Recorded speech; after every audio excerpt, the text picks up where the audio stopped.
कुल देवताभ्यो नमः। ओम कुल देवताभ्यो नमः। ओम कुल देवताभ्यो नमः।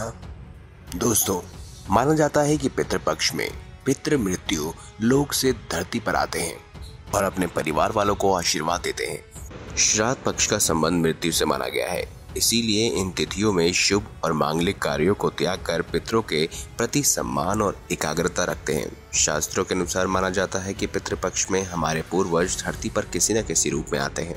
हम भी समय समय पर उन्हें ऊर्जा प्रदान करने के लिए उनकी तिथि में श्राद्ध करते हैं।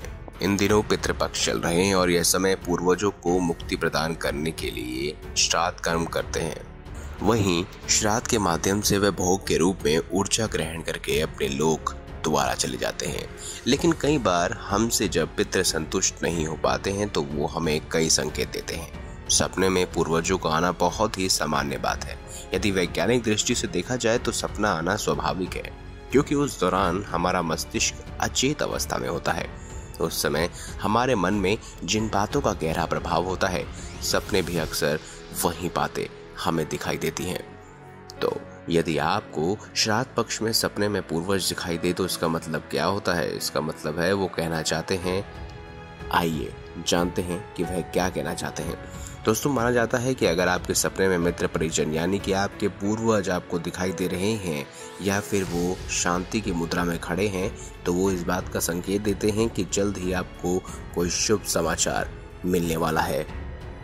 वहीं दोस्तों, श्राद्ध पक्ष में अगर आपके पूर्वज सपने में आपको आकर सुखी, संपन्नता और सफलता का आशीर्वाद देते हैं तो यह इस बात का संकेत है कि पूर्वजों के लिए आपके द्वारा किया गया श्राद्ध उनको ग्रहण हो गया है और वे आपसे बहुत खुश हैं।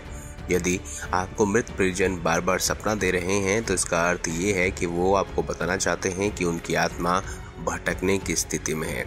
आप पूर्वजों की आत्मा की शांति के लिए आपको घर में एक बार रामायण या गीता का पाठ करवाना चाहिए। अगर दोस्तों आपको अपने परिजन बहुत करीब दिखाई देते हैं तो यह इस बात का संकेत होता है कि अपने परिवार के मोह से बाहर नहीं निकल पाए हैं। इसीलिए इस तरह का सपना आने पर हर दिन गाय की रोटी खिलाएं और अमावस्या के दिन धूप देकर उन्हें भोग लगाएं।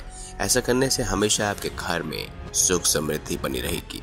वहीं अगर श्राद्ध पक्ष में आपको आपके पूर्वज सपने में ऐसी अवस्था में नजर आ रहे हैं जिसमें वह हमें निर्वस्त्र दिखाई दे रहे हैं या फिर अपने पैरों में जूते चप्पल नहीं हैं उनके, तो फिर वह भूखे हैं, तो इस बात का संकेत हो सकता है कि वह हमसे कुछ मांग रहे हैं। इसीलिए इस तरह का स्वप्न आने पर किसी गरीब या जरूरतमंद को अवश्य खाना खिलाएं।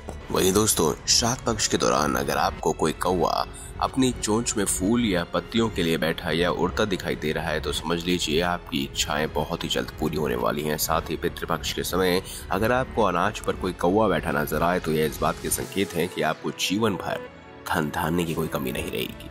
तो दोस्तों, अगर आपको वीडियो अच्छी लगी हो तो वीडियो लाइक करें, हमारे चैनल को सब्सक्राइब करें और इसे ज्यादा से ज्यादा शेयर अवश्य करें। धन्यवाद।